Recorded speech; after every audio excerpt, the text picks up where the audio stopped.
Hey guys, welcome back to PintheQ Productions, PintheQ Podcast. Today in the studio we have Trevor Williams. You might remember him from the Williams Key.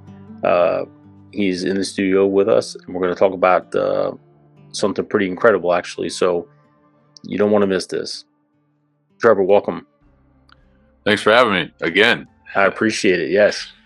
For those that don't know about your fire service and your time in the fire service, why don't you talk about how all that started? Because you started as a junior or a fire explorer. I did, yeah. So I'm from the West Coast, the better half of my life now. Been out here about 18 years in California, Los Angeles area. When I got out here, I was 15, and I had a background as a missionary, which we'll get into, but I wanted to kind of continue on that path a little bit, and firefighting was something I was interested in. And I soon found out you could go join your local fire department's Explorer program. And for the listeners who don't know what an Explorer is, it would be a kid who wants to train with the fire service and shows up once a week, does training, learns the fire culture, might go through Explorer Academy to be able to do 24-hour ride-alongs and just see if it's right for you or not. So when I was 15 and a half, which is the earliest you can go be an Explorer for Los Angeles County Fire Department, which was the fire department in my area, who I'm now a firefighter for. I started my training. So I'd show up once a week, was really into it. You know, they teach you how to act right, and you shave and you comb your hair and you shine your boots. Yes, sir. No, sir. Yes, ma'am. Yes, ma'am. Or no, ma'am. All that paramilitary lingo. And I had no experience with any of that. So it was cool. And you do your PT, physical training, you do your push-ups, your cadences. It's the whole thing. So you're getting indoctrinated into what life could be like for you if you did become a firefighter. Couple years of doing that training, I was selected to go to the Explorer Academy, which is very competitive, at least where I'm from, and limited spots. And I believe it was, I want to say either 4 or 8 weeks long, just on the weekends. And you're doing live fire training, and you're getting sprayed with hoses and yelled at, and really, you know, getting pushed and stressed, and seeing if you could handle it. Good. So yeah, it was cool. It was fun. And I'm still friends with some of those people from, I did that in 2008. There's a guy on my shift now who we were in the Explorer Academy together back in 08. Very cool. And he drives for me. So he's that's awesome. He outranks me, but we took our tests on the same day. And then, yeah, as soon as I became 18, that's when you're allowed to put in your application. So I made sure before I was 18, I had it ready to go, and I was motivated. I knew this is what I wanted. I had been doing ride-alongs. After you do the Explorer Academy, you get certified. You're allowed to do your 24-hour ride-alongs. I did over 1,000 hours of ride-alongs. Wow. We have almost 200 stations for LA County, and I picked all the busy spots, and I wanted to get my hands dirty and get the experience and make sure it was right for me. And I knew right away after the first one, I was like, yep, I was born to do this. I love it. So I made sure I had my application ready. When I turned 18, I put it in, and then it was a long waiting game. It took me 7 years to go through county's process. Once I submitted my application, I got a test pretty quickly, but it was just a bad time. 08 was like hiring freezes, the economy was down. It was just poor timing. Meanwhile, I was like, I'll take a firefighter job anywhere. So I started applying all across the country. I applied for FDNY, Vegas, Washington, Texas. I was traveling. I was taking the tests. I was young still, so I knew like if I did get hired, I would have my work cut out for me. Not a whole lot of life experience or anything, um, but it's better.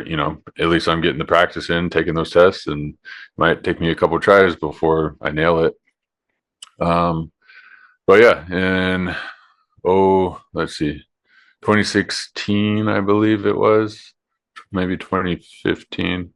I got accepted to Los Angeles County Fire Department Academy, the official one. And I'd been an EMT. I went to school, became an EMT prior to that. I went to community college, got all my fire science classes done. I did their academy. And after I did their academy, I was hired as a volunteer for 4 years, and I did the volunteers academy. So I was like doing as much as I could, just trying to stay motivated, keeping my skills up, and trying to get that badge. Um, Meanwhile, I had to pay the bills too, so I worked construction. Did If you listen to the last episode, I did. I installed doors for a couple of years, and that's where the Williams Key stuff um, was born. But I treated it, my construction job, as if I were a firefighter. So I'd throw my ladder the way I'd throw it in the fire service. I'd flick out my extension cord the way I'd flick out a hose. And I stayed out of trouble, and I showed up early, and I had all that, the work ethic that would be expected of me once I got on the job as a firefighter. And even the same as a volunteer firefighter, after a year, you're off probation. You can watch TV, you can relax a little bit. But I was like, nope, this is not where I'm going to end up. I'm going to be a rookie my entire time here. I'm never watching TV. I'm just keeping my nose clean. I'm working hard. I'm going to act like a boot until I'm done being a boot with a career department.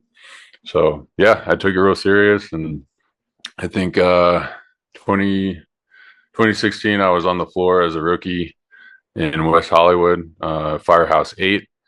And I've been there ever since. I finished my probation there, and I loved it. It was a big house, it's active, 39 firefighters, and there's just always something to learn from somebody there, good or bad. You learn what not to do sometimes. But Well, tell everybody what it was like for you when you finally got your ticket punched. You got that job you've been dreaming for. I mean, tell me, what was that like? it was almost surreal. I mean, I did work really hard for it, so I was like, I didn't want to screw it up. There's a lot at stake. Um, I was nervous. I'm probably more nervous than most people just because of what I had invested already. Um, at the same time, I was pretty dialed in the tower. Like I'd been doing it for so long. Like I didn't struggle, other than maybe EMT a little bit, or not my strong suit, the medical side, but um, all the manipulative stuff I was good at. So I wasn't ever worried about points, but I just every day I knew what was at stake. I didn't want to get injured. Um, I didn't want to make a bad name for myself or mess up my reputation. So super excited, super finally happened, like never quitting. Like you never fail until you quit, right? Until you give up. So having been through so much, and I really had to fight through the process. Like they were like losing my paperwork, and I'd find out somebody else got an interview and I didn't, so I started making phone calls, and they're like, oh, today's the last day that you could say you accept the interview. You didn't get the letter we sent you, stuff like that, where I'm like, oh my gosh, I almost lost out on this opportunity from a clerical error, or And I don't know. that happens a lot, bro. I mean, that's a good that's a good thing to say, because sometimes you have to persevere. You have to stay on top of things, because sometimes Yeah, things get lost in the shuffle. you gotta be proactive for Yeah. sure, especially like with big departments and that sort of thing. And I've learned that even more recently. I've had a couple injuries now. I've had some surgeries, and I'm not the type of guy who wants to be off for a year. I want to be back as soon as possible. And you have to be on them. You have to be making the phone calls, because there's so many people involved in getting you back to work. sometimes it's just paperwork sitting on the desk for a month before they even take a look at it. So yeah, you're in charge you're responsible for you, like in this field. So you gotta be heads up about that sort of thing. Well, the one thing I'd like to point out to my viewers is something you said, and that was that it took you, well, it took you 7 years to get your job. So in that whole time, you're just staying on top of your dream and you don't quit. And that's something that, we can't quit. If you want something bad enough, you just got to stick with it. And even in your job, doing construction, throwing ladders the same way you do in fire service, throwing your extension cord like a hose line. I mean, that discipline that you had 100% had everything to do with the Fire Explorer program, the volunteer program, you keeping your axe to the grind, man. Just staying true to what you want and making sure it happens. Yeah, absolutely. The other thing was keeping your nose clean. That was a big one. I was afraid to travel. I was like, oh, what if they call me and I missed the call and like it's tomorrow or something and I can't fly back in time. Like I was like to that point where I'm like, I don't want to take any risk here. Like there's too much at stake, right? I need to make sure this happens, and you can't get in trouble. Nothing. You got no drugs or anything like that. Got to keep your nose clean. So, yeah. And then tell me about your first house. It was Station 8. What was that like? That was actually my second house. So, the way LA County Fire works is your rookie year, your first year, you do 6 months at your first house. And that was in a city called Duarte.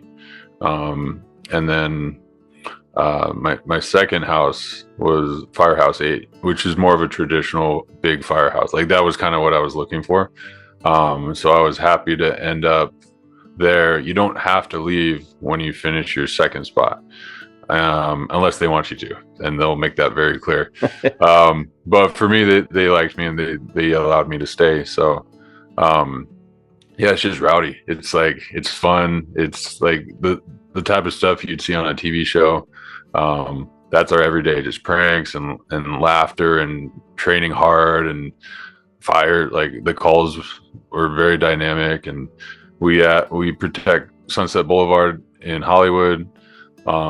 We get sent out on these big brush fires. We have an extra rig that can get sent out within hours away, sometimes out of state even. Wow. We could end up on those on brush fires. We have high rise. We're one of the only stations in our department that specialize in high rise. So we're surrounded by high rise. We have a 100-foot aerial ladder because of that. And we were the first truck in our department. In 1950, we got a truck. So there's tradition there. Emergency, the TV show, the first episode was filmed at our station. At Station 8? At Station 8, yeah. Oh, wow. So if you watch the very first episode of Emergency, it starts out second floor, sliding down the pole. That's where I sleep, up there in the, where that pole is. And oh, wow, that's it looks a little bit different now, but there's still like recognizable aspects in the station and that correlate with the show. And before that, there was a show called Rescue 8, which is like a black and white show, even older than Emergency. So, yeah, a lot of tradition there. We were on a show, one that came out last year called LA Fire and Rescue. It's who does it? I think the same guy who does like Chicago Fire and stuff. He came out and did like a reality show. Cool. Where they spent almost 2 years at our station, GoPros everywhere. I'd have to sleep with a microphone on. But we only ended up in the first episode, and then they focused on some of the other stations in our fire department. But that was cool. It was different. Got to kind of see that side of the camera, I guess, or Hollywood. Right. Yeah, so there's just so much going on at that station, and I've been there, going on 9 years now. So I'm still there. Like I could leave at any time if I wanted to, but I still feel like I'm learning. I still feel like there's people coming in that I can learn from, and vice versa. So yeah, I'm gonna stick around until I feel like it's time to do the next thing. And it would be taking a test. Probably that would be the next step for me, and be a driver. So, Trevor, you're probably the best guy to ask this question to, because a lot of the people that watch a show or subscribe into this platform, if you will, they are looking to get jobs or trying to get jobs. They're trying to become volunteers, or they're either volunteers and trying to become a career.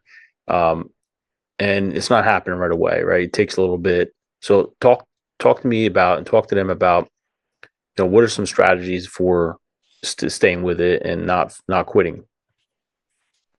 I think it's important to like have your goals, right? Make a list.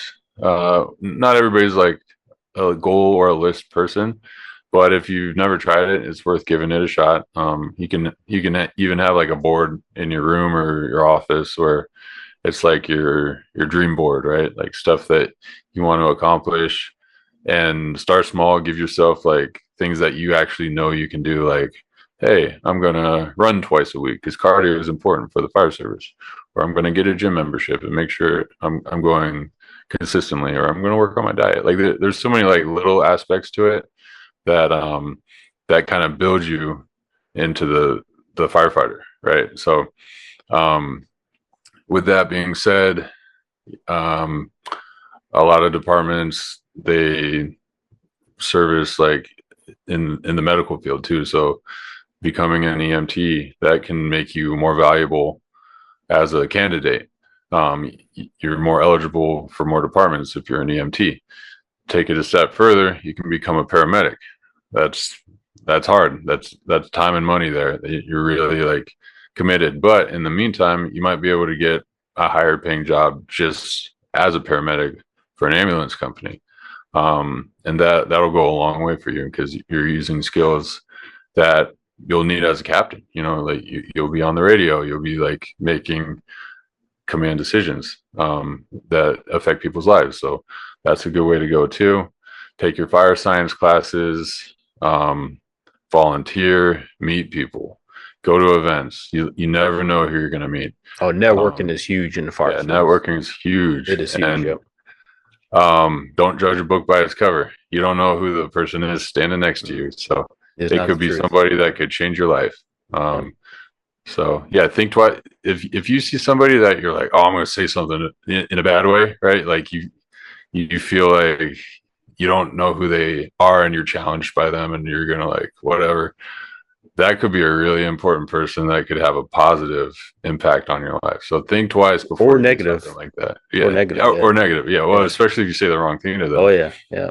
Yeah. But Well, I love your story in the respect that you just never gave up, and that even in construction where you didn't want to be, you made the best of that too. And you developed the Williams key, and uh, I mean all these things are good, and I mean they're great, and I love the fact that you're sharing your story, because there's people out there that are like, man, I can't catch a break, I can't get the job I want, I'm doing everything I can, but I keep missing.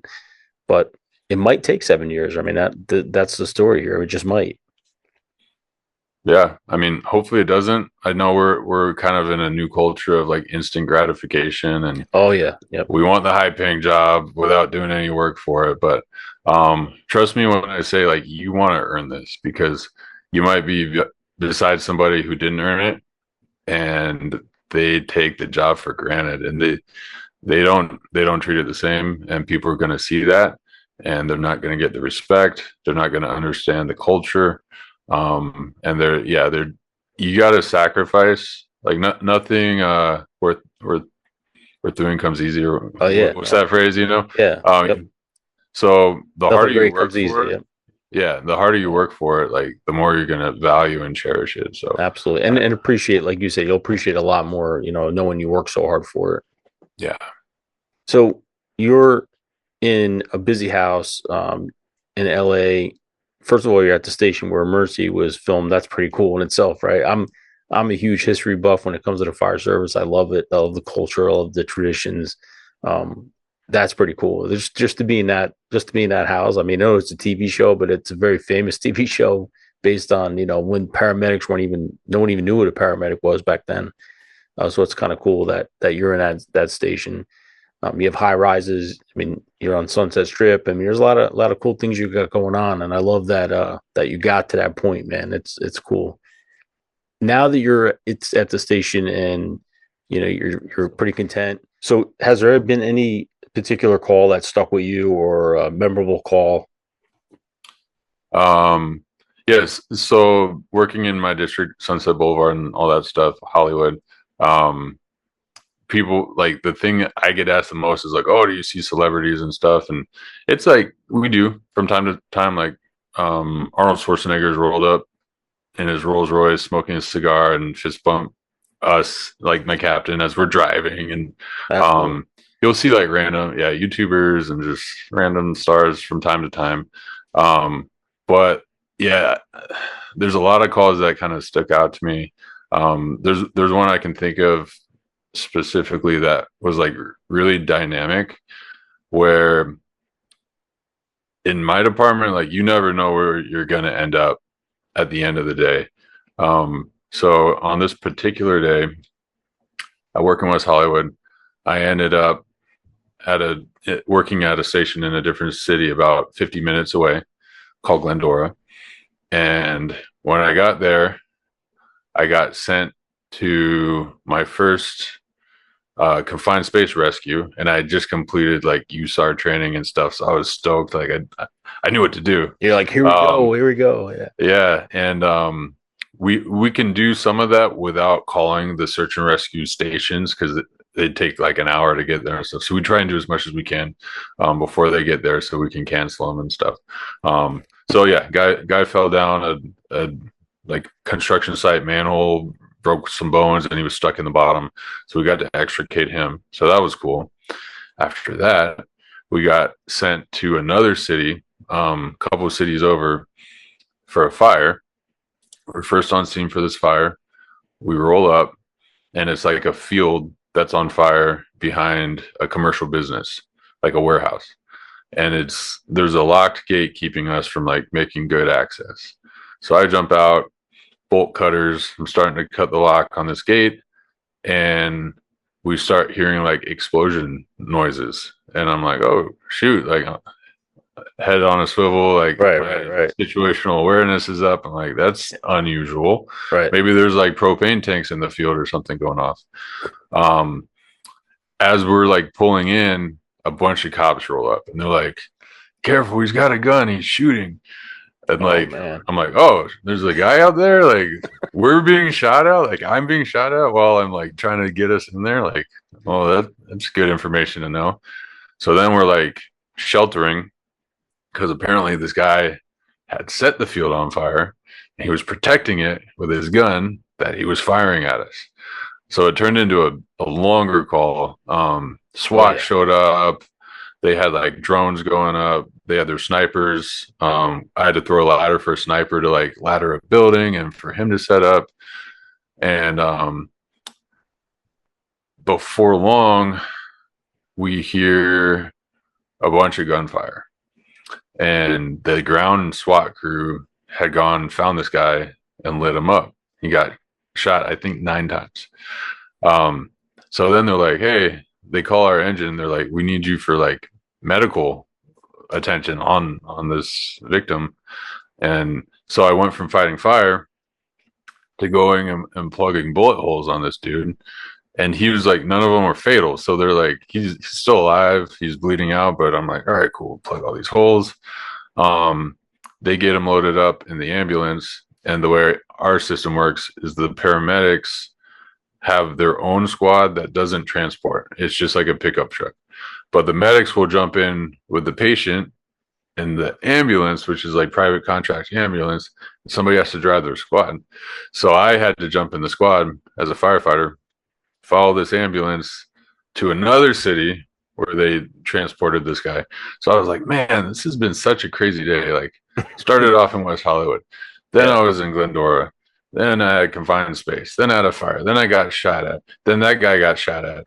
Then I had to like fix him. Then I had to drive a squad, which I never get to do. And like, it's cool. It's cool what you get yourself into. And Yeah, you as never long know as what you're, the day's gonna bring, right? yeah, you never know. Yeah, That's what makes the job so exciting. yeah, without a doubt, man.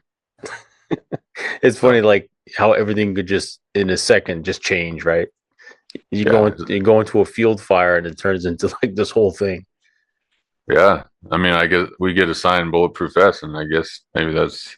I wasn't wearing it, but it's good to have in case you need it. Yeah, maybe that's why. If you know what you're getting yourself into, and we don't always know. Um, but yeah, you keep your head on a swivel and make it through your career, hopefully. You mentioned some missionary work that you said to get back to, so I'm curious what that was about. Yeah, you comfortable? I'm comfortable, yeah. This one might be a long one, but yeah, I can. I grew up as a missionary. Kind of start from the beginning real quick, just to give a background on me and my family. But um, when I was 4, I was born in Virginia, and when I was 4, we moved to Africa, the country of Zaire. Zaire is now known as the Democratic Republic of Congo. And we were there during, if you've seen the movie Hotel Rwanda, we were there during that time. So during the Rwanda genocides, the Hutu, Hutus and the Tutsis, I was fumble those tribes. Say that 3 times fast. Yeah, they were battling, but then they like a whole civil war started from it, and um, there you got like your child soldiers and all sorts of crazy stuff going on. So we were there during that time. A lot of civil unrest. My dad worked for and this company is still around. It's called World Vision. A lot of people know them because they sponsor kids through them. They might do like a feed the children type of thing. But they're the largest Christian nonprofit in the world, and they do like education and clean water and emergency relief work, and just all the whole spectrum of aid they're involved with. So we did emergency relief work when we were in Africa, and before long it got too dangerous to stay in Zaire. We ended up evacuating to Johannesburg, which is in South Africa, to just kind of cool off while this war is going on up north. Meanwhile, South Africa is not that friendly either for different reasons. They have like a large gang presence. So, very dangerous at that time. This was in probably 96 or 97. Um, we had to have like a panic button in case like we got kidnapped or we got Wow. attacked. I don't know how effective that would be, because it's like even they're like even if they had a good 911 service or something like that, like, and they didn't, Yeah. I don't think they would have gotten to us in time. But Yeah. we got a house pretty quickly when we moved down there, and we didn't find out till later, but the family before us had been like slaughtered in their home. So we were like, and here in the States you have to disclose that sort of information, but not in Africa, not back then. Holy cow. But it's just stuff like that that would happen like day to day. So we didn't stay there that long, like almost a year maybe, but we were like trying to get out of there too. Um, Briefly went back to Zaire, which had at that point changed its name, Democratic Republic of Congo. Still dangerous, and ended up evacuating altogether back to the States, just to kind of reevaluate. Like we weren't effective there anymore. It's just too dangerous for us to do any work. Um, so I lived in Connecticut for a little bit. I have a family on the East Coast on that side. Did some school there. I was like preteen. And then when I was 12, almost 13, we moved to the island of Haiti. Actually, it's the island of Hispaniola. Haiti and the Dominican Republic make up that island. It's about 565 miles south of Florida. It's in the Caribbean. At that time, nobody had heard of Haiti. Now they have, because of the Haiti earthquake from 2010. But this was like 2002, I want to say, when we went there. Man, you had a really interesting childhood. Yeah, you grow up fast, especially when you're in like some of the most dangerous, countries in Yeah. war zones. Because Haiti was super dangerous too. Most kidnappings per capita in the world at the time, poorest country in the Western Hemisphere. they too had civil unrest, and their government was being overthrown. The president was being ousted. Um, it was bad. Yeah, you'd hear gunfire every day. They'd make road blocks with dead bodies. They'd burn tires. They'd riot. I was going to a private school there at the time, and sometimes you get to school and somebody didn't show up. Somebody got kidnapped or something happened to them or their family. This is like a day-to-day thing. So yeah, I was bad too. So we were there 3 years, and then we had to evacuate out of there as well. And that's what brought me to California. World Vision has headquarters out here in California, and they told my dad, like, hey, come out to California, let things cool off again. We'll have you back there in like 6 months or something. 6 months turned into 2 years, and by then I was turning 18, and I had already been involved with the fire service and trying to start my career with that. So I decided to stay in California, and my family went back to Haiti, and I hadn't been back. Let's see. I guess some time went by before I went to visit, and I hadn't been back in 5 years, and I decided it was time for me to visit. And I just happened to visit a week before the Haiti earthquake. It was a 7.0 earthquake in Haiti. This was in 2010. It killed 300,000 people, left a million more homeless and injured, and was the greatest natural disaster in modern history. It's just absolutely 300,000 people dying. I mean, you don't hear about that anywhere. I mean, 9/11 was 1% of that, So this is like major, major loss of life in a country that only has 7 million people. So let's get into the story, because it's pretty crazy. I shouldn't be alive. My family shouldn't be alive. I was on the second floor of an orphanage visiting some friends I used to know, and I lived there when the earthquake started. And even living in California, I hadn't been involved in a major earthquake where I really recognized it or was afraid of it or anything like that. So this was new to me.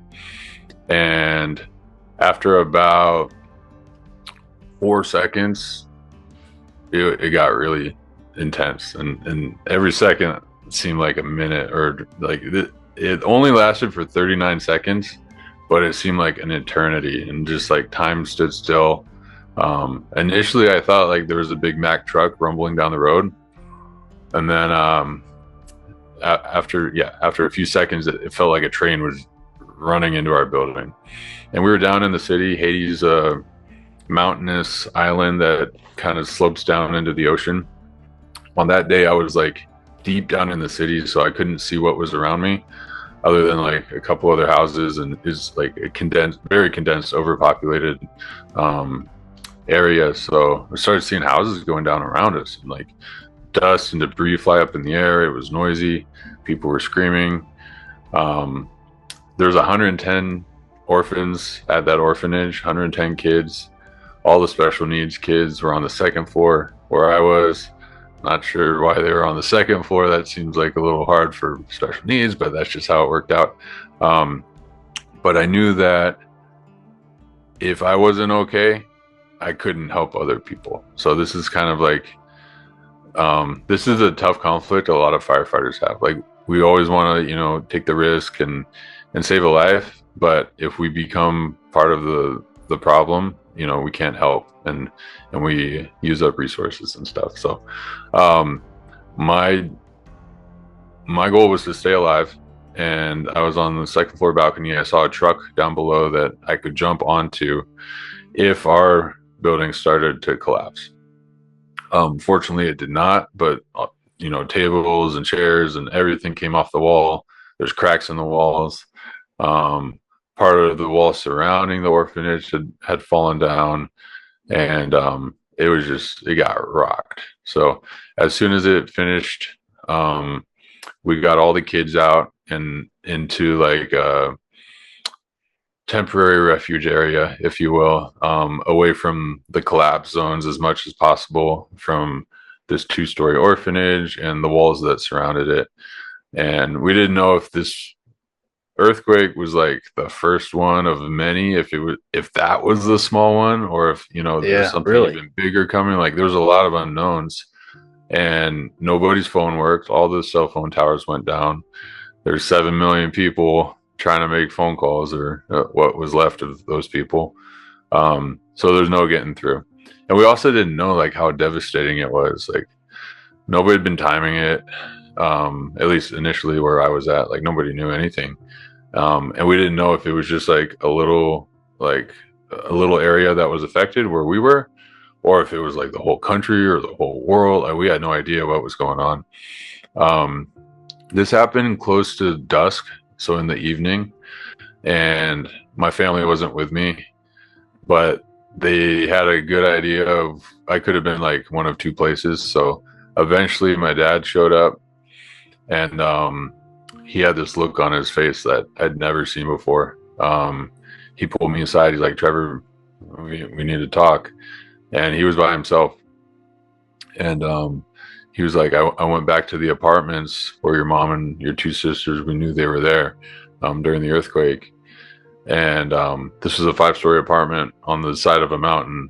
He's like, the apartment is completely collapsed and pancaked, all the floors, and there's nobody alive in the apartments. And I didn't know what to. I can't imagine what you were going through at that moment. It must have been terrifying, man. Yeah, it was like disbelief, I guess, would be one word I would pick.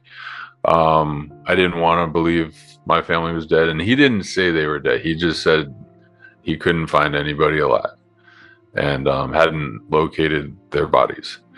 So I was like, no, there's no way, like we're missionaries. God had us in the country for a reason. Like he would protect us, right? That's kind of what was going through my head. And I was like, okay, well, we need to go look for them. And he's like, we can't. Like the whole country is leveled. Like there's all the walls, and that the streets are bad as it is. Like they're like dirt potholed roads, and now all the walls have collapsed into the street. Again, we didn't know like how extensive the damage was, but he knew from coming to get me. It took him hours to come find me. He knew it was like really bad, and he was actually the first point of contact that the United States had with Haiti. CNN, Wolf Blitzer called the director of World Vision Haiti, which was my dad, moments after the earthquake hit. And my dad was like, we don't know anything yet, and he just wants to go find his family. Yeah, Jesus. So yeah, wow. He's on there for a few seconds, claim to fame, but was not able to give any information to the United States. So yeah, he was like, we got to go. The pastor has a place up in the mountain. It's safer. There's a satellite phone there, so that's the plan for tonight. We got to go get our rest, and then tomorrow we'll start looking. So we made our way up the mountain. It took a long time. We were having to navigate all the rubble in the streets, and you would see parents digging by candlelight, like trying to find their kids, and vice versa, kids digging for their parents. Like lots of dead bodies already, lots of blood everywhere. You just see like rubble with blood all over it. When they'd find a body, they'd pull it out into the street and just leave it there. Like there's no place to put bodies. But yeah, it was a scene. It was very, very graphic and devastating. And how old are you at this point, bro? 19. Wow. I was 19. So I wasn't on the job yet. I was construction right. At that time. Right. I'd been going to school a little bit too. So I'd just become an EMT, just gotten my National Registry card, had a little bit of the Explorer training, had a little bit of the fire science classes. So I felt like nothing's preparing you for that, right? And no matter what. Yeah. But I felt like I was in Haiti for a reason. I didn't think there was any coincidence that I just happened to show up a week before all this was happening to be there for my family. And with it, I brought medical training, search and rescue training. I knew the language from living there. I had like local knowledge. So I'm like, all right, I'm supposed to be here. I knew that for sure. Um, but I had no idea, what the next day was going to hold for us. So we made it to the pastor's house that night. We were able to use the satellite phone. We called my mom's parents. We told them like, hey, right now it's just me and my dad who are accounted for. We got there's a lot going on right now, so we're trying to stay like optimistic for them, but they were just like in hysterics, and word had made it to the States and the news and everything, and they probably knew more than we did at that point. But they're just like, what do we do, and they're crying and stuff, and I was like, pray. That's the only thing we can do right now, is like there's nothing else we can do other than that. Meanwhile, aftershocks are hitting, like 5.0 aftershocks, bringing down more buildings. These buildings are unreinforced concrete, so like they skimp out on the rebar a lot of the time. They're built on top of each other. There's domino effect collapses going on, and some of them are barely hanging on from the initial earthquake. So a 5.0 aftershock is bringing down more buildings. Yeah. Wow. And they're over the next couple of weeks, there's like hundreds and hundreds of aftershock, like tons. And again, we didn't know if like a bigger one was coming, if that just kind of started a ripple effect of something even bigger. So a lot of fear, a lot of unknown. Couldn't sleep that night.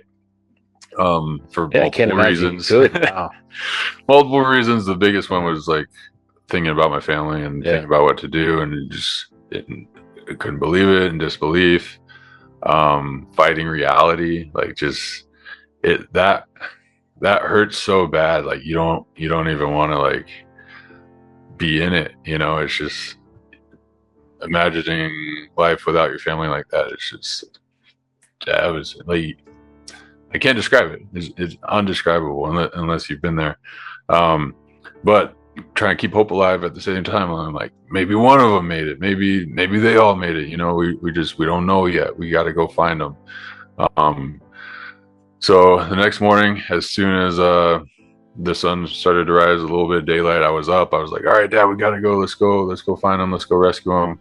And he's very wise, calculated dude.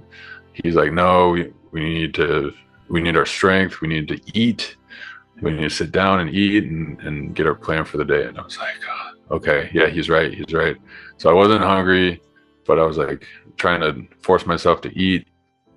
And while we're doing this, he starts talking about funeral plans. And I was like, that just killed me. That's when I started to cry. That was the first time I started to cry. I was like, I can't believe he really believes that they're gone. And he's seen more than I have. Like I haven't seen what he's seen yet. So he really believes they're gone. And I was trying to hold it together, but I couldn't. So I excused myself from the table where we were eating, and I walked out to the balcony in this house that overlooked, we're up in the mountains at this point, it overlooked all of Haiti. It was my first time seeing Haiti in the daylight. And this is the most vivid memory to me from that event, one of them, because what I saw for the first time just like blew my mind. Could not believe it, because the sun was like just starting to come up from the ocean. There's fires everywhere. There's like smoke headers everywhere. The earthquake had created like just tons of fires for some reason. And there's debris. The sun was like piercing through the smoke. It was red. It was just like, you could tell like the country had been hurt bad, like really bad. And you could hear people wailing all the way down the mountain and singing, but like mourning. And it was just so vivid, and it became more real at that point to me. So yeah, that's when I let some tears go, and I was just like, oh man, this is for real. Like this is bad. So pulled myself together. We got in the car, started going down the mountain, and the plan was to stop at the World Vision headquarters, my dad's office. and get as many supplies as we could, like water and tarps and shovels and gloves and body bags, but not for us, for other people we might find, and trying to stay positive and stuff. And we made our way down that mountain. And I see people with their belongings, like all beat up, covered in debris and like bloody and stuff, but like holding a few of their prized possessions. Some were going up the mountain, some were going down the mountain. Like people didn't know what to do. Um, a lot of confusion, going on. But um, I started making eye contact with like some of these people that were walking on the street, and um, I'm not Haitian. I'm American, and I look different, and I talk funny, and I don't fit in with the culture. But at that moment, we had all survived the same disaster, and we were family. We were brothers and sisters, and I knew that like we had this connection now that we're gonna um, be resilient together and help each other survive. So that was kind of the sentiment I was getting going down the mountain, and it was so heavy. That's But incredible, man. yeah, so we eventually made it to my dad's office, and we pulled in the front gate and got out, started looking for supplies and stuff, and I started hearing a commotion. Not long after that, like a bunch of yelling and people were calling our names, and my mom and one sister had come in the back gate, holding each other, limping, covered in dust and debris. God, I can't Um, imagine what you're going through at that moment, man. just yeah, just incredible, like seeing like my family again. They made it, at least Yeah. two of them. But I didn't see my youngest sister, and she was like 7 at the time. And I was like, oh man, maybe Priya, my youngest sister, maybe she didn't make it. Um, she's just very tragic, but she did make it. Somebody carried her in, and she wasn't able to walk because she had like debris and rubble and stuff in her eyes, so she couldn't see.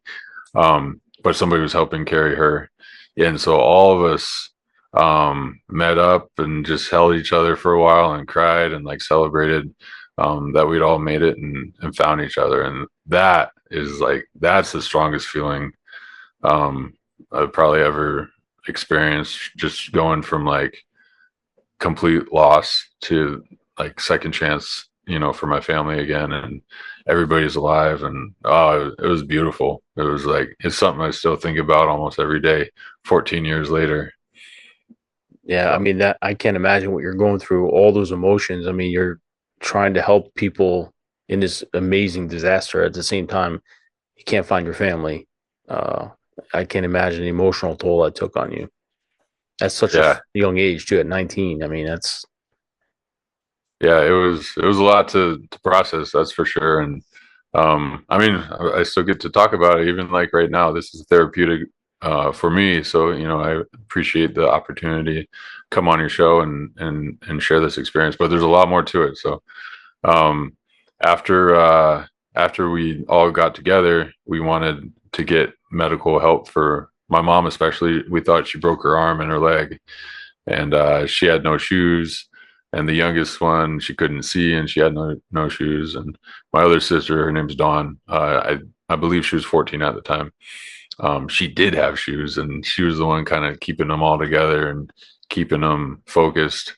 So what happened? The reason they're alive and they shouldn't be, they had all just gotten home from school, and my family's apartment is on the bottom floor of this 5-story apartment that hangs off the side of this mountain. When the earthquake started, it started pancaking down floor by floor, starting at the top, and they could hear it and feel it. And the wall broke open right next to them, and they all just happened to be together, which doesn't normally happen. They all yeah. just happened to be together right there, and they jumped out, rolled down the mountain. Apartment rolled with them, kind of going down the mountain with them, so they were getting banged up. And when they came to a stop, they they eventually found a tree that they climbed up into, and they spent the night up there. They had to find shelter because Haiti is a dangerous country for anybody, and it was almost nighttime, so for anybody, but especially like women, Very dangerous for them, and they're not local or anything, so they stand out. And then the prisons broke open from this earthquake. There was rumor of a tsunami coming because of the earthquake. Right away, looting started to happen. Our place got looted. So they just kind of like sheltered in place until the next morning. Next morning, somebody helped them get to the office, and that's where we all found each other. But um, we had to get them to the U.S. Embassy to try and get them um, evacuated out and to the back to the States to get some help. So we eventually made it to the U.S. Embassy. We were prioritized, and we were going to be on the next flight for the Air Force to fly us to the States. And I told my dad, like, hey, I need to stay. Like, the family's safe now. You're there with them, and we're all together. We're in good hands. Like, I'm here for a reason. Like, I know I am. Like, I feel it.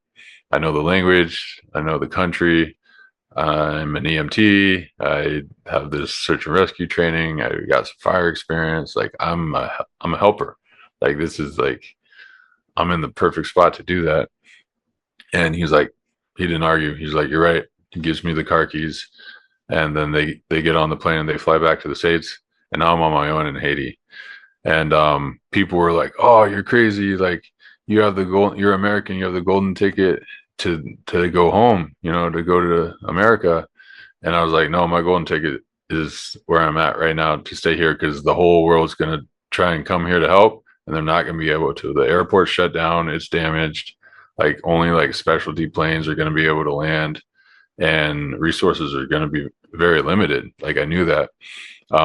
So I knew I was there to help out. And that first night, I spent the night at the U.S. Embassy by myself. Everybody else had left and been flown out, and they didn't let them bring their bags. So people were like giving me stuff to kind of help me prepare. So I had a backpack, and I put like some food and clothes and stuff in it. And I woke up to somebody stealing my bag. So I jumped up, I grabbed it back. I was sleeping on the ground, and then I wore the backpack on my front, went back to sleep, and I'm like, oh man, it's gonna be an adventure. So the next day, I take the car and I go to the World Vision headquarters, where I knew people who knew my dad, and I'm like, this is probably a good place to start helping. You know, like, I know they have like some food here, and people are hungry. Like, all the grocery stores collapsed. Food, water, and gasoline are the high priority items. Money doesn't matter. Like, people just want to eat. And there's dudes with shotguns on top of the rubble at the grocery store, like shooting people on site that are trying to take food and stuff. So people are already desperately hungry before the earthquake, and now it's even worse because the access is like, there's even less food than there was before.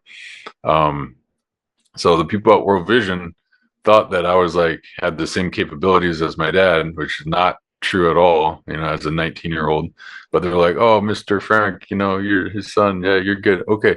So they put me in charge of food distribution on land. We loaded up a big truck full of food. We drove it out into the city, and we just got ransacked. And it was like super unsafe. People were like climbing all over us, taking food, pushing. And I was like, all right, we got to go. Like, we didn't distribute even half of the food before it was too unsafe for us, and we had to leave. So I went back to World Vision, decided to like re-strategize, and I was like, okay, if we're going to do this again, big soccer field. I want an entrance, an exit. I want them secured. I want security with us. We'll bring people in like an orderly fashion. And we tried that.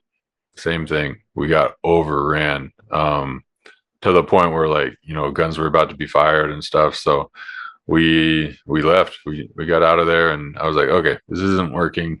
I'm probably not the right guy for this job anyway.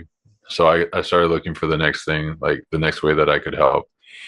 And when I was at the U.S. Embassy, I saw LA County's Task Force 2 fly in. So the department that I work for now, and this is before I worked for them, they have an international search and rescue team, which is world renowned. It's like a really good one.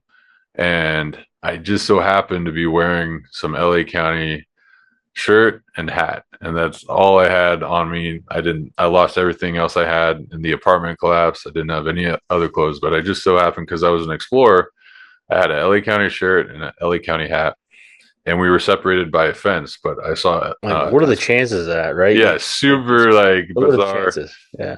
And so I saw Task Force 2 come in, and I run it over to the fence. I'm like, hey guys, like I'm yelling at them, and they're like, who is this kid? Like, why is he wearing county stuff? Like, what is going on? So they're curious. They came over and talked to me, and I was like, I kind of gave them a pitch, and I was like, can I help? Like, I know the language, I know the country, I'm an explorer. And they're like, no, kid, sorry. Like, there's too much red tape for them. They're like FEMA and OFTA, and they're just regulated, right? So I was like, oh man, this would have been perfect. So I was a little butthurt about that, but eventually I was like, I'm gonna get hired one day, and I'm gonna get on that team. That was like a big goal for me for a while, and I eventually did do that once I got on the job. Nice, bro. Very nice. Yeah, so that was like, I felt good once that actually kind of came to fruition, because it took a long time, but um, I had a good reason why I wanted to be on that team.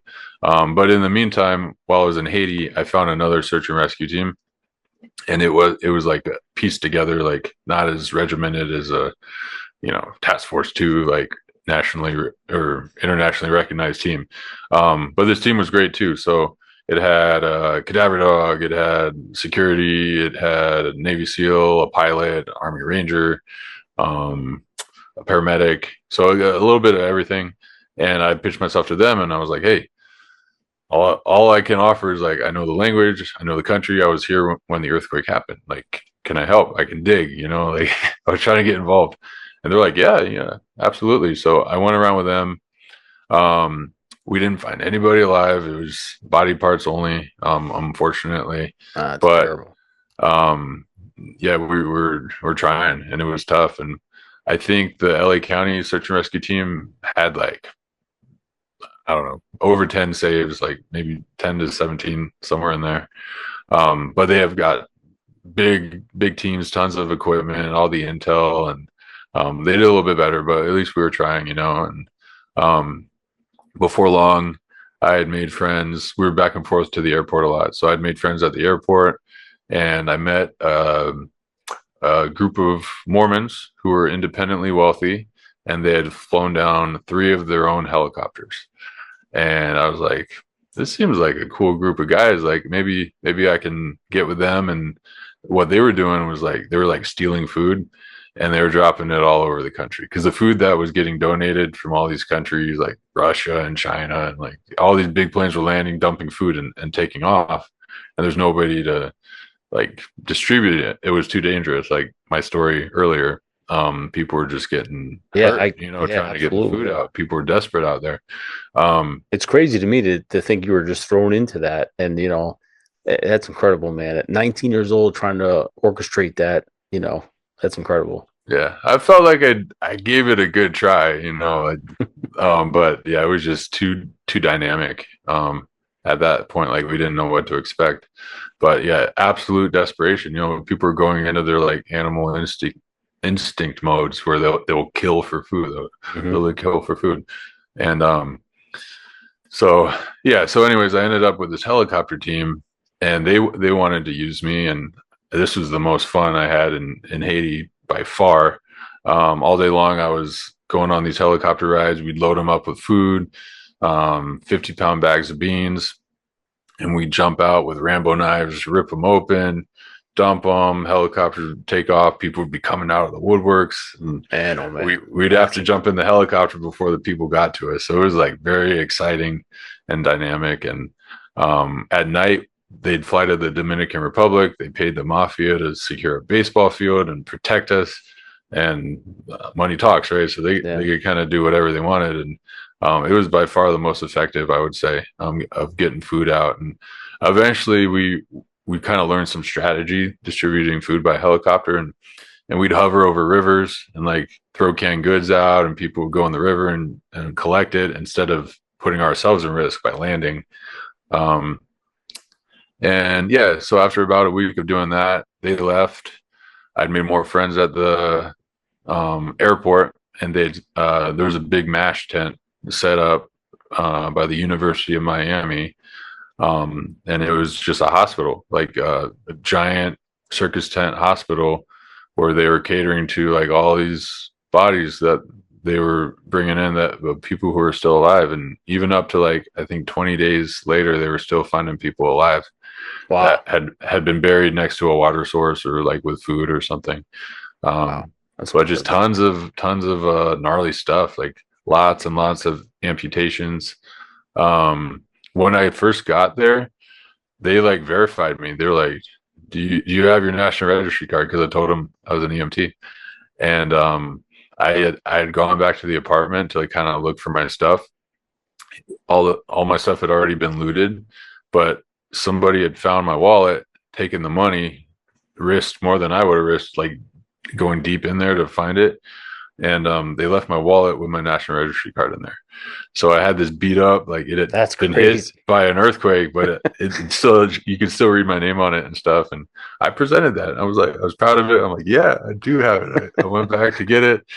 And so they like looked up my number and they're like, all right, help however you can, and from there I was like, dude, holding legs while they're cutting on them and doing amputations and taking eyeballs out and starting IVs and pushing drugs, doing all sorts of stuff I'd never be able to do in the States.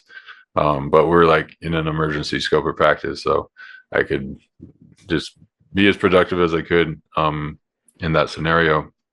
But I was there for about a week, and you just go until you drop, and then you sleep on a cot, eat an MRE, and then like back at it. You're taking little naps, but just around the clock until you're done, until you're too burnt out to do anymore. Um, that was almost towards the end of my stay in Haiti. There's one more thing I did. I did rubble removal, so I joined up with another team, and we would go find wells that had been covered by rubble, and these villages had no water access. So it was like a pretty simple, effective way to like make a big difference. So you're digging out these wells, uncovering these wells again, so that people would have drinking water, and that's huge. That was saving lives. Oh, I will share a quick story um, that I think is pretty cool, and I always forget this story, but it's pretty epic. So I used to go to high school in Haiti when I was living there. It was during some of my high school years, and my first time back at that high school was after the earthquake.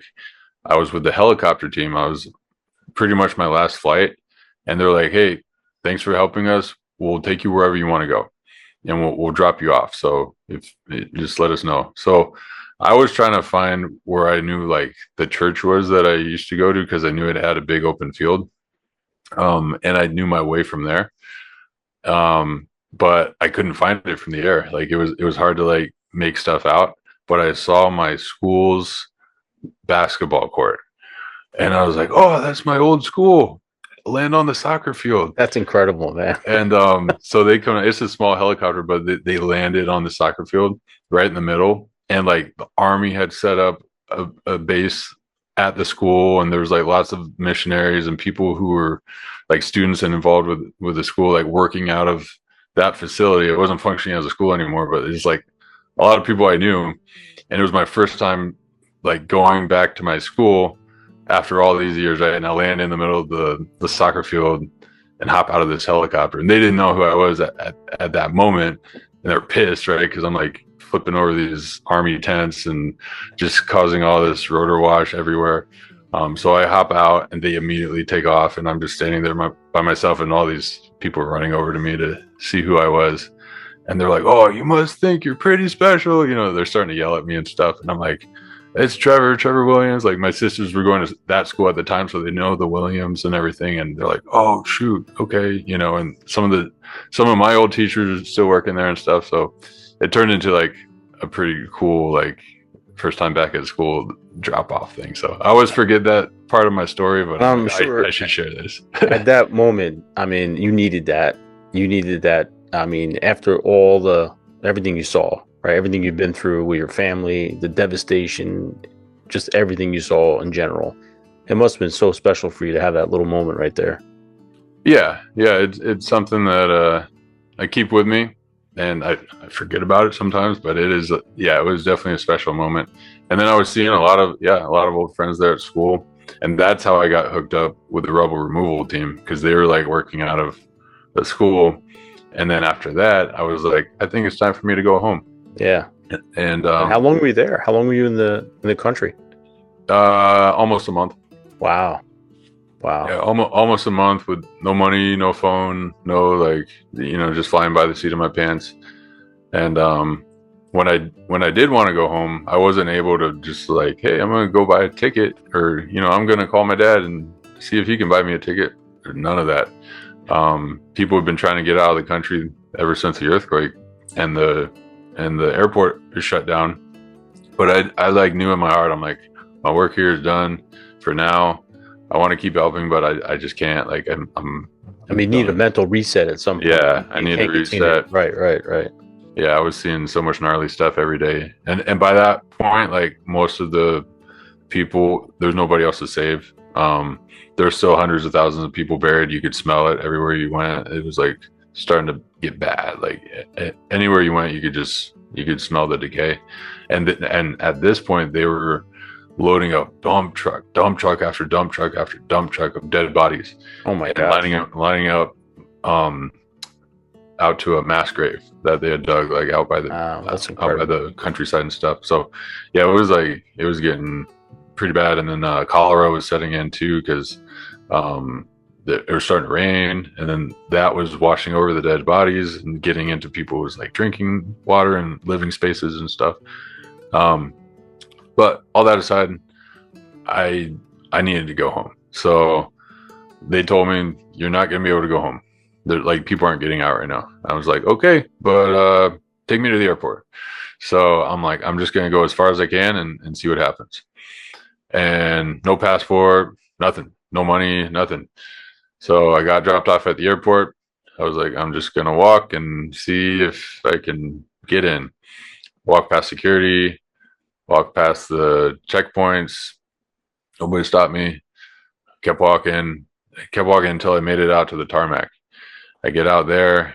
There's people who'd been set up for weeks trying to like catch a private charter, or like trying to get out any way they can.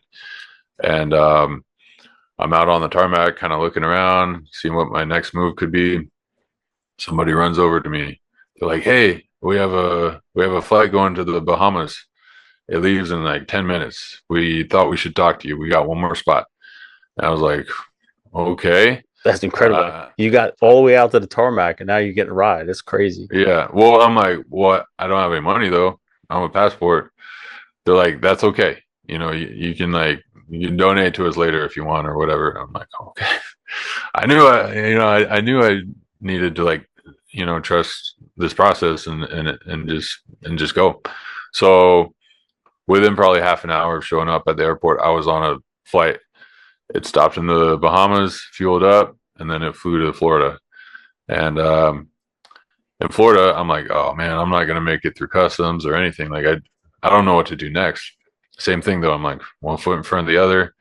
I went last for customs because I didn't want to like cause a problem or hold people up. So I got in the last in line, and I just like kept moving through.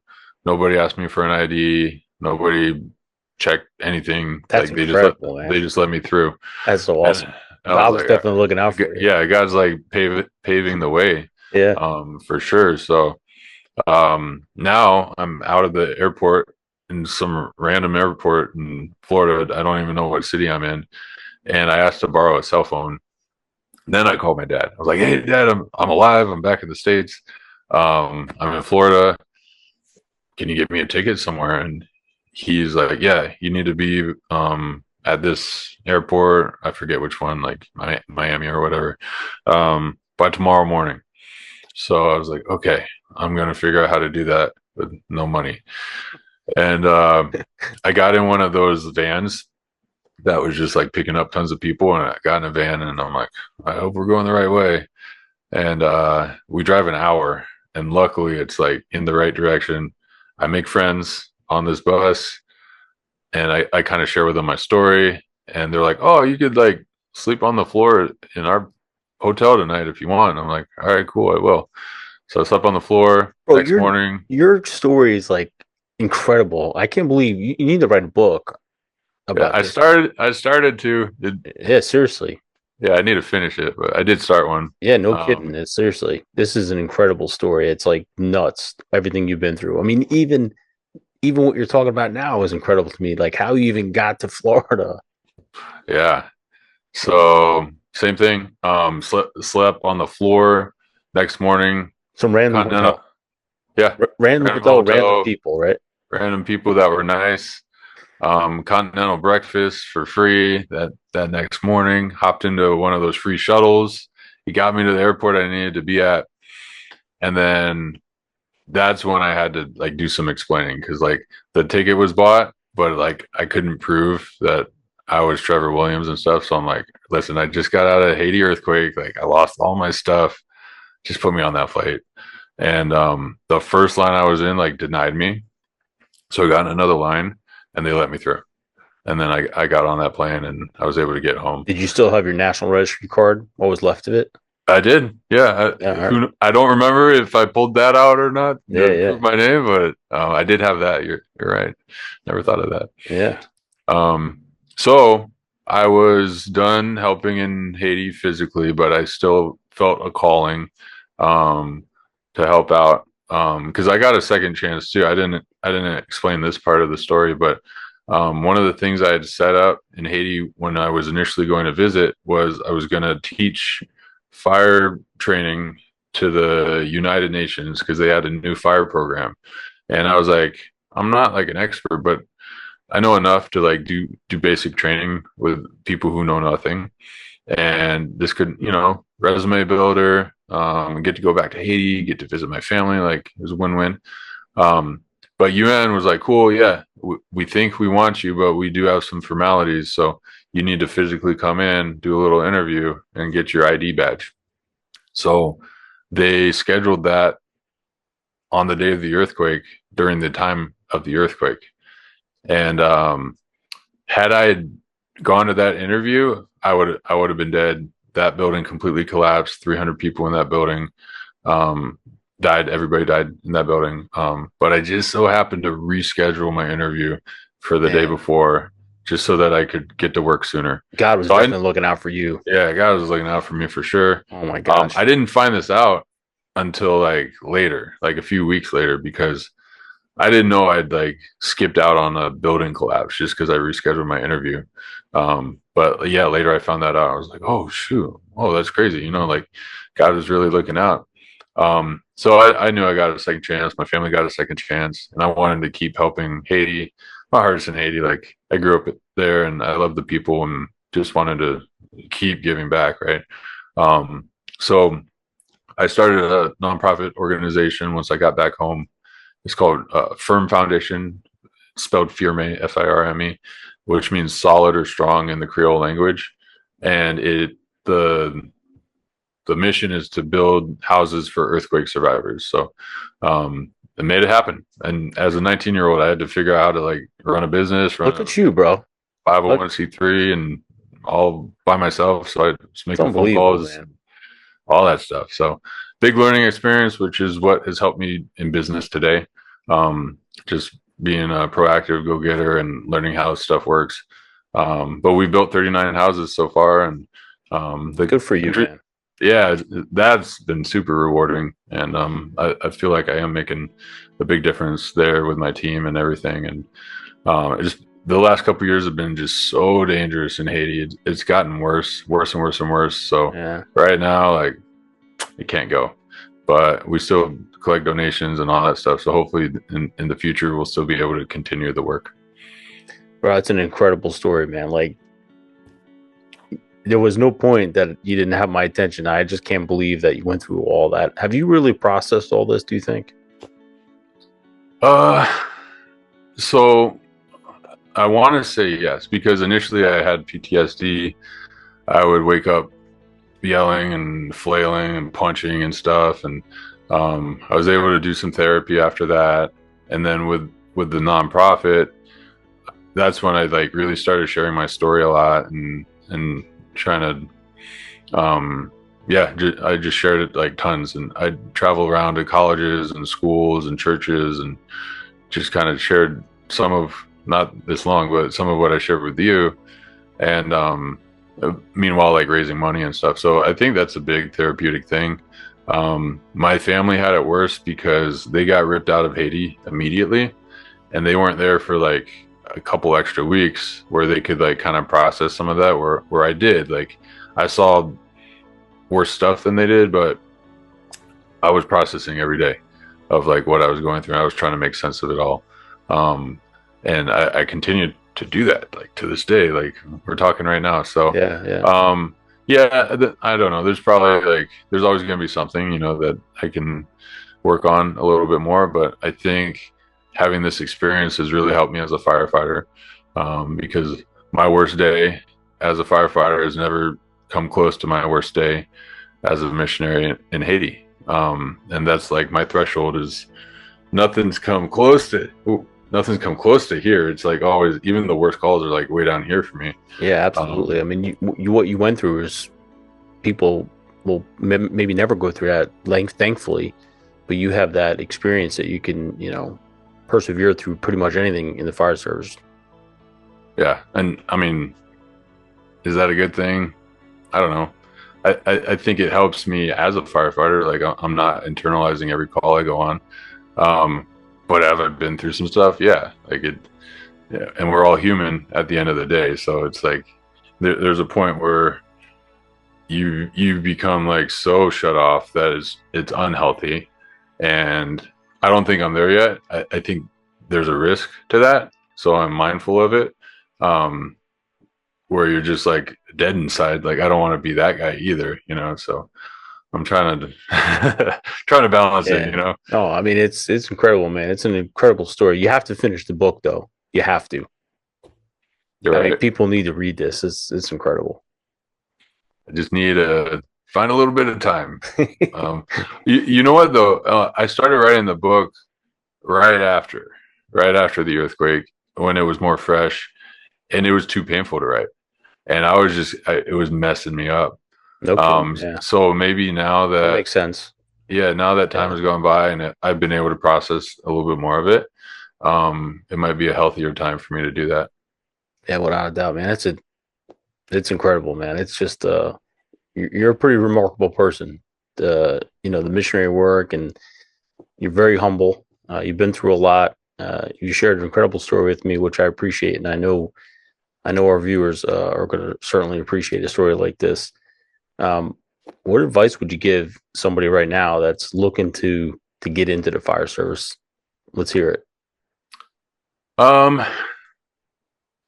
So as you heard from my story, I was a victim of circumstance, and I could have gone a lot of different ways with it. And I would say like some life advice is make lemonade out of lemons. Take your bad experiences and turn them into good ones. You might get discouraged in your process trying to become a firefighter, but use that as fuel to be better, to be a more experienced candidate. Become battle hardened, you know, because you're going to be that much better for it. I can't thank you enough for coming on to the show. I can't thank you enough for sharing your story with me. I know it's a very personal story. So I feel honored that you shared that with me and with us. And I wish you nothing but the best and more success, not only with the Williams Key, but also with your firefighting career. And I'm looking forward to talking more with you, bro. It's been a pleasure. Thanks for having me. Absolutely, man.